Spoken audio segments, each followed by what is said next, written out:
Svarbus pokalbis. Labadiena, eteryje laida Svarbus pokalbis. Ja šiandien vedu aš, Ieva Balsiūnaitė, ir mano pašnekovas yra Jungtinių Valstijų Karo studijų instituto Rusijos analitikas Railis Bailis. Hello, Mr. Bailey. Hello, thank you for having me. All right.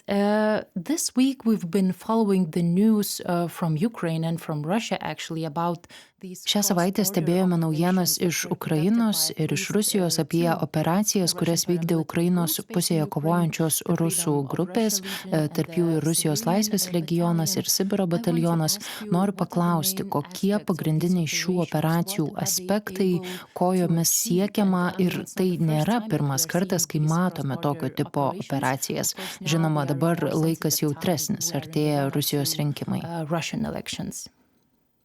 Yeah, so there's actually three groups that conducted these cross-border raids. We have the Taip, iš tikrųjų, šiuos tarpvalstybinius reidus vykdė trys grupės. Yra Rusijos laisvės legionas, yra Rusijos savanorių korpusas ir Sibiro batalionas. serving alongside Ukrainian forces in Ukraine. Visos šios rusų proukrainietiškos grupuotės tarnauja kartu su Ukrainos ginkluotosiomis pajėgomis Ukrainoje, tačiau dažnai vykdo veiklą prie sienos su Rusija. Ši veikla labiau taktinio pobūdžio ir nedidelės apimties.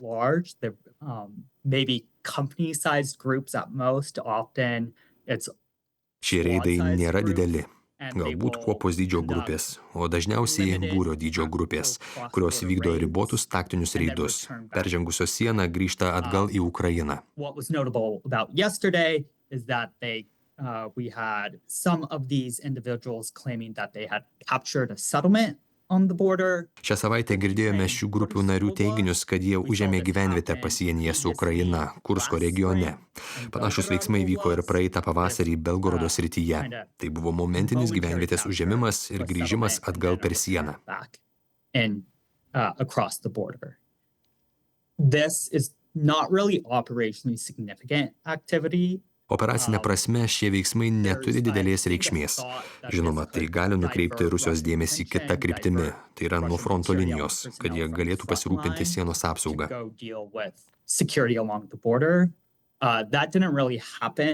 Todėl nesitikiu, kad Rusijos vadovybė į šios veiksmus reaguos nukreipdama svarbiausius išteklius iš ten, kur vykdo aktyves puolamasias operacijas.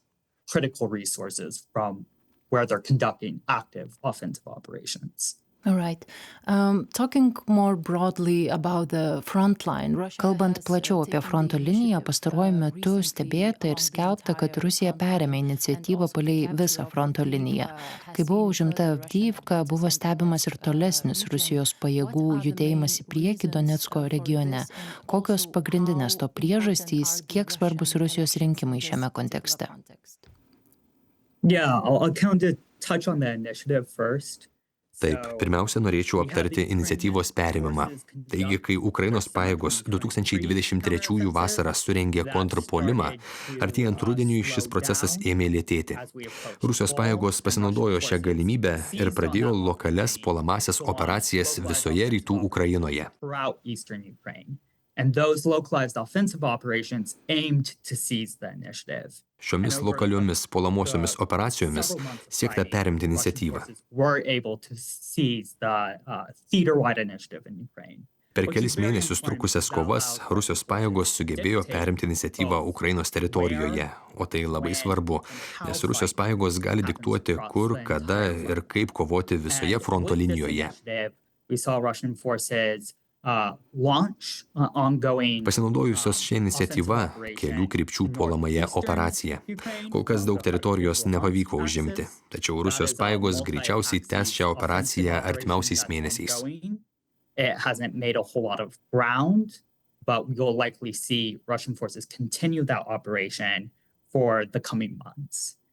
Rusijos pajėgos taip pat vykdo lokalias puolamasias operacijas aplink Bachmutą. Tačiau jos nepadarė didelės įtakos. Taip pat matėme, kad Rusijos pajėgos vykdė intensyvesnę puolamąją operaciją siekdamos užimti Avdyivką. Šią operaciją jos pradėjo spalį ir Avdyivką užėmė vasario viduryje. The seizure of Avdyivka itself doesn't provide Russian forces with a whole lot of Pats Avdijivkos užėmimas savaime nesuteikia Rusijos pajėgoms daug galimybių judėti pirmyn. Tačiau svarbu tai, kad Ukrainos pajėgos ne iki galo paruošė gynybinės linijas iškart į vakarus nuo Avdijivkos. Ir tai buvo taktinė galimybė, kuria rusų pajėgos pasinaudojo. And this was a tactical opportunity that Russian forces seized to exploit, and so they continued the pace. Užgrobę Avdijivką, jie toliau tęsia puolamąsias operacijas ir tikisi, kad pavyks pasistumėti kuo toliau į vakarus, iki kol ukrainiečiams pavyks įtvirtinti sunkiau įveikiamą gynybinę liniją.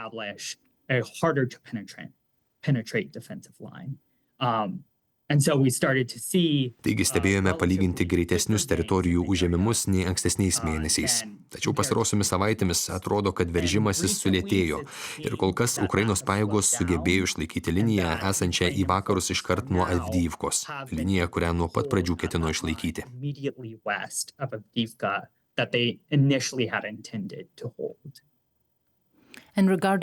O kalbant apie rinkimus Rusijoje, ar galima stebėti ryšį tarp Rusijos pajėgų pasistumėjimų ir rinkimų? Yeah, this is something that we often see talk and reporting about, is that there's Taip, dažnai kalbama ir pranešama apie tai, kad šios puolamosios operacijos turi du tikslus. Vienas dalykas yra operacinis, o kitas politinis informacinis tikslas. Ir paprastai matome, kad Rusijos pajėgos siekia reikšmingo operatyvinio tikslo, tam, kad būtų pasiektas informacinis politinis tikslas. Eschew pursuing a significant operational objective to pursue a informational political objective. Daug kalbama apie tai, kad būtent Avdijivka ir buvo toks atvejis. Avdijivka turėjo atnešti Kremliui pergalę mūšio lauke, kurią Vladimiras Putinas, Rusijos gynybos ministerija, galėtų parodyti plačiai Rusijos visuomeniai ir taip pateisinti karą.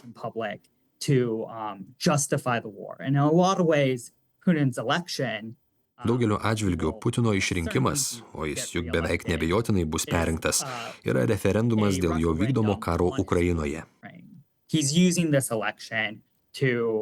Jis naudojasi šiais rinkimais, kad parodytų, jog Rusijos visuomenė palaiko jo karo veiksmus. Taigi Avdijivka šiame kontekste yra svarbiausia informacinio poveikio priemonė, siekiant parodyti Rusijos visuomeniai, kad karo veiksmai Ukrainoje nėra užstrigę, kad Rusijos pajėgos toliau žengia į priekį mūšio lauke. Kokias kryptis įvardytume kaip pažeidžiamiausias fronto linijoje ir kokios būtų pasekmės, jei rusams pavyktų prasiveržti vienoje ar keliose jų? For a little while, it appeared like there was some vulnerability immediately west of Avdijivka. Kurį laiką atrodė, kad iš karto į vakarus nuo Avdijivkos galima matyti pažeidžiamumo. Ta linija, kurioje Ukrainos pajėgos dabar sulaiko Rusijos pajėgas, netrodė taip gerai parengta. Toliau į vakarus nuo jos yra gynybinės linijos, kurias Ukrainos pajėgos ruošė daug anksčiau. Vėlgi, kaip jau minėjau prieš tai, atrodo, kad Ukrainos pajėgoms pavyksta išlaikyti šią liniją. Artimiausiomis savaitėmis pamatysime, kiek tai stabilu. So we'll see in the coming weeks how stable that is. But a wider point is that Tačiau kalbant apie tai plačiau, Rusijos pajėgos neįrodė, kad yra pajėgios daryti operacinę prasme reikšmingą pažangą. Daugelis pastarųjų metų pasiekimų buvo labai nežymus. Laipsniški taktiniai laimėjimai, kurie lėmė didelius karių ir ginkluotės nuostolius.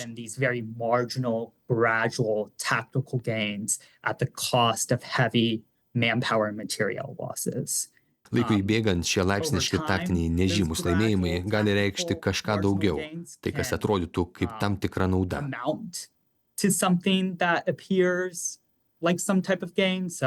Taip Rusijos pajėgos užėmė Bachmutą, taip rusų pajėgos užėmė Avdijivką. Galite pažvelgti į Bachmuto ir Avdijivkos užgrobimą ir sakyti, kad Rusijos pajėgos kažką pasiekė. Tačiau visa tai nebuvo greitas ir operacinė prasme reikšmingas žingsnis į priekį. And we routinely see Russian forces try to conduct operations in pursuit of those types of advances and fail to do so. Mes nuolat matome, kaip Rusijos pajėgos bando vykdyti operacijas siekdamos tokio pobūdžio pažangos ir joms tai nepavyksta. Rusijos pajėgos iš pradžių bandė taktiškai apsupti Avdyivką ir sparčiai žengti į priekį, atkirsti visas ukrainiečių pajėgas gyvenvietėje ir ten jas sunaikinti. Spalio mėnesį taip nenutiko. Vietoje to matėme, kad jie užstrigo. Matėme kelis mėnesius trukusias kovas, per kurias jie turėjo bandyti palaipsniui užimti miestą. In which they had to do a smaller envelopment and try to gradually seize the city. And you So I would say that a breakthrough is still very unlikely. Taigi galime sakyti, kad didesnis proveržis vis dar labai mažai tikėtinas. Dabar tai labai priklauso nuo vakarų teikiamos saugumo pagalbos, kurią gauna Ukraina kiekio. Šiuo metu gauname pranešimų, kad Ukrainos pajėgos turi labai apgalvotai, ekonomiškai naudoti ginkluotę, kurią šiuo metu turi. Matome daug pranešimų apie tai, kad trūksta šovinių ir kaip tai riboja Ukrainos operacijas. Taigi dabartinis Rusijos nesugebėjimas pasiekti reikšmingos pažangos gali pasikeisti, jei vakarai ir toliau dels teikti saugumo pagalbą. And yes, actually, that's what we are seeing right now, right? The military aid for Ukraine stuck somewhere in the middle. Iš tikrųjų, būtent tai dabar ir matome. Jungtinėse valstijose karinė pagalba Ukrainai įstrigusi. Ukraina kalba ir apie savo ginklų pramonės stiprinimą, pavyzdžiui, kalbant apie bepiločius orlaivius. Be to, kyla klausimų, ar Europa gali padėti labiau. Kaip manote, ar Europos šalys gali būti tarsi subsidija Jungtinių Valstijų kariniai pagalbai? O jei ne, kaip ilgai Ukraina gali apsirūpinti pati ir kautis? How long can Ukraine stay on its own and fight on its own? In the total absence of Western security assistance, the front line would collapse at some point. Jeigu vakarų saugumo pagalba visiškai nutrūktų, fronto linija tam tikrų momentų žlugtų. Ukraina šiuo metu nėra pajėgi užsitikrinti tiek ginkluotės, kiek jai jos reikia. Šiuo metu jie stengiasi sparčiai plėsti savo gynybinės pramonės bazę, tačiau tai užtruks ne vienerius metus. Vakarų partnerystė, vakarų pagalba, vakarų saugumo parama bus labai svarbi, kad būtų galima išplėsti gynybos pramonę Ukrainoje. Šiuo metu matome daug Ukrainos pastangų investuoti ir plėsti bepiločių orlaivių gamybą.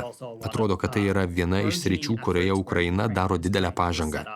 Be to, Ukraina deda daug pastangų, kad pradėtų bendrą gamybą su vakarų bendrovėmis ir vakarų valstybėmis.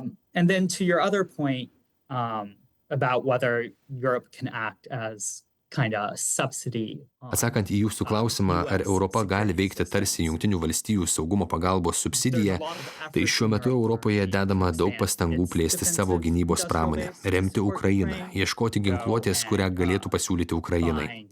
Tačiau ne vienas iš šių dalykų neįvyks iš karto. Tai bus ilgalaikės pastangos.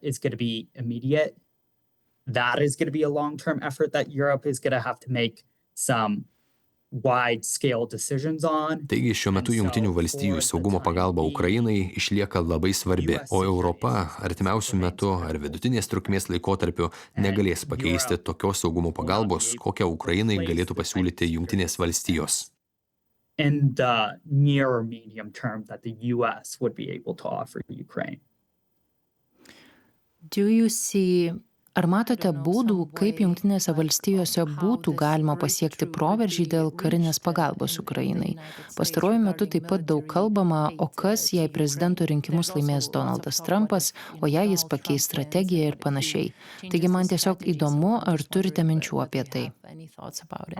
I think it still remains up in the air in the United States. I wouldn't say that it's completely halted. We see a lot of efforts. Manau, kad Jungtinėse valstijose tai vis dar lieka neaišku. Nepasakyčiau, kad pastangos visiškai sustojo. Matome, kad kongrese dedama daug pastangų, kad būtų pasiektas sprendimas ir būtų balsuojama dėl papildomo karinės pagalbos įstatymo projekto. Žinoma, netiriu Jungtinių valstijų politikos. Tiriu karą Ukrainoje. Taigi negaliu komentuoti, kaip atrodys mūsų rinkimai ir kokią įtaką tai gali turėti diskusijoms dėl paramos Ukrainai. Bet aš sakyčiau, kad Jungtinėse valstijose vis dar yra politinės valios, kad pagalbos įstatymas būtų priimtas. Ir aš nenorėčiau visiškai nurašyti, kad šios pastangos sustojo.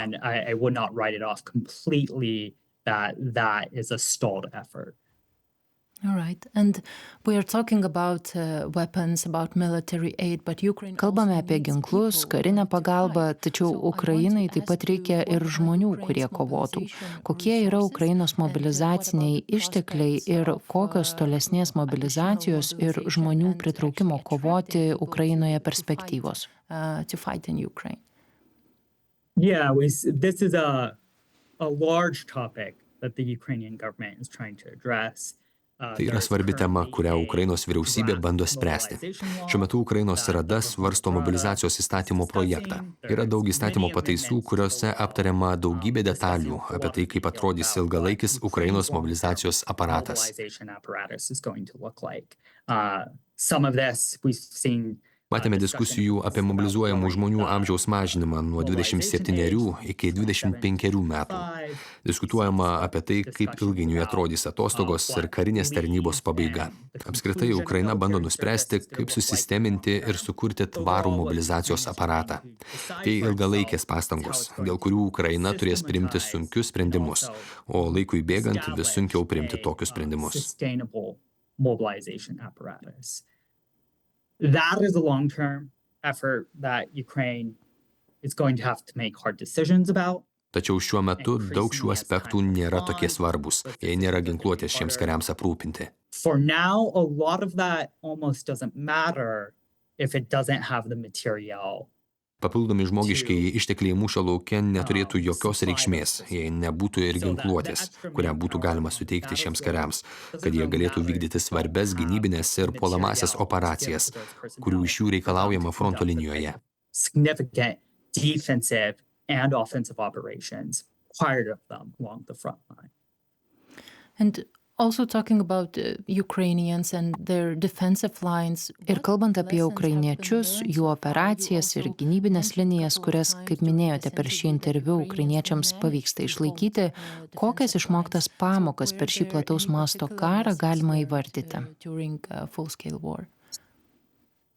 Yeah, I definitely think on both sides, for both Ukrainian and Russian forces, Taip, aš tikrai manau, kad abi pusės išmoko daug pamokų, tiek Ukrainos, tiek Rusijos pajėgos.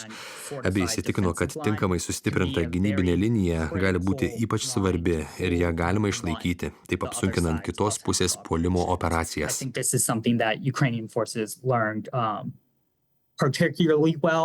Manau, kad Ukrainos pajėgos to ypač gerai išmoko per 2023 metų vasaros kontrpuolimą. To establish a very extensive set of fortifications and defensive positions. Matėme, kad Rusijos pajėgos per kelis mėnesius pietų Ukrainoje įrengė labai daug įtvirtinimų ir gynybinių pozicijų. Ir kad Ukrainos pajėgoms buvo labai sunku vykdyti puolamasias operacijas toje gynybinėje linijoje. Todėl dabar matome, kad Ukraina siekia stipriai sutvirtinti gynybinės pozicijas skirtingose vietose, tiek palei sieną su Rusija, tiek palei visą fronto liniją Ukrainos teritorijoje. Along the international border with Russia, but also along the front line within Ukraine itself. Kokia dabartinė padėtis Juodojoje jūroje, kalbant apie Rusijos karinį jūrų laivyną? Ar sutinkate su teiginiais, kad ukrainiečiai vykdo revoliuciją jūrų karyboje? So in the middle of the summer 2023 counteroffensive, 2023 metų vasaros kontrpuolimo viduryje Ukrainos pajėgos pradėjo koordinuotą smūgių kampaniją prieš Krymą, prieš Rusijos resursus okupuotame Kryme.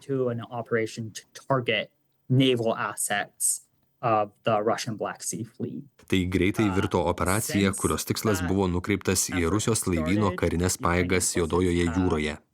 Nuo tada Ukrainos pajėgos sunaikino maždaug trečdalį Rusijos Juodosios jūros laivyno resursų.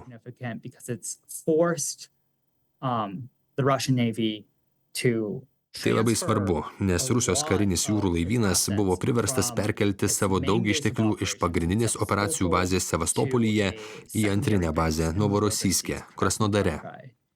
Ir tai smarkiai sumažino Rusijos galimybės veikti vakarinėje Juodosios jūros dalyje. going closer to my region. Na ir priartėjant prie mano regiono, prie Lietuvos, kokia jūsų nuomonė yra tikimybė, kad Rusija galėtų atidaryti vadinamąjį antrąjį frontę, pavyzdžiui, šalia Baltijos šalių. Ir kai tai sakau, turiu omenyje ne tik tiesioginius karinius veiksmus, bet ir tam tikras pilkosios zonos ar hibridinės priemonės.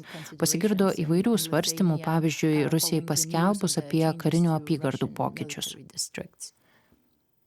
Yeah, the changes to the Russian military districts is very much about posturing against NATO. Taip, Rusijos karinių apygardų pokyčiai yra labai susiję su savęs pozicionavimu prieš NATO, ypač prieš Suomiją ir Baltijos šalis. Buvo atkurta Maskvos karinė apygarda, Leningrado karinė apygarda, kuri labai stipriai susieta su tuo, kad NATO esą yra jos atsakomybės zona. Matome, kad Rusijos pajėgos jau ėmėsi karinio pozicionavimo NATO atžvilgiu, pasinaudodamos Suomijos įstojimu į NATO ir siekdamos pavaizduoti NATO kaip neišvengiamą grėsmę, kaip destabilizuojantį subjektą regione.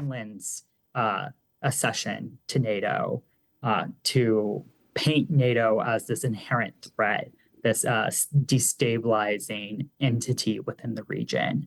Taip pat vis dažniau matome, kad Kremliaus pareigūnai tą pačią retoriką ir informacinės linijas, kurios iš pradžių buvo taikomos Ukrainai, artėjant plataus masto invazijai, taiko ir Baltijos šalims.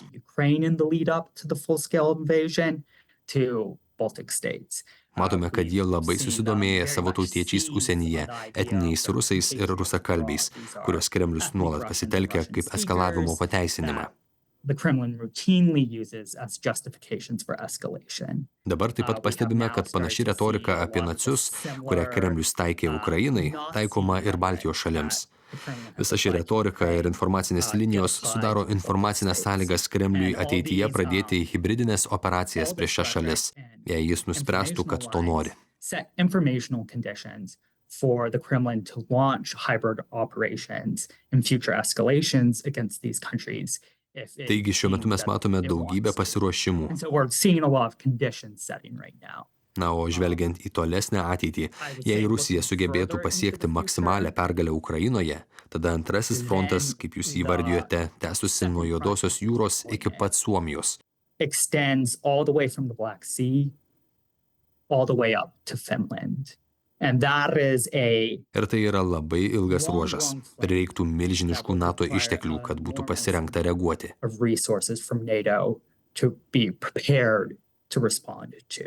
Rusija daugeliu atžvilgių ketina daug platesnių mastų stiprinti savo pozicijas, taip grasindama kaimininėms šalims.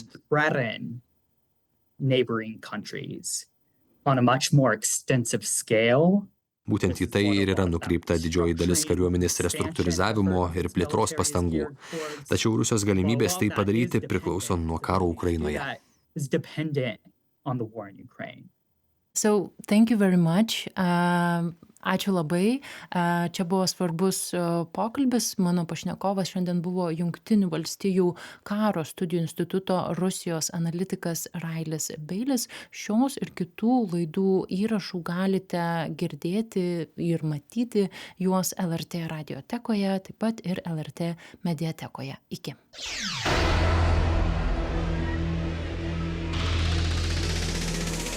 Svarbus pokalbis.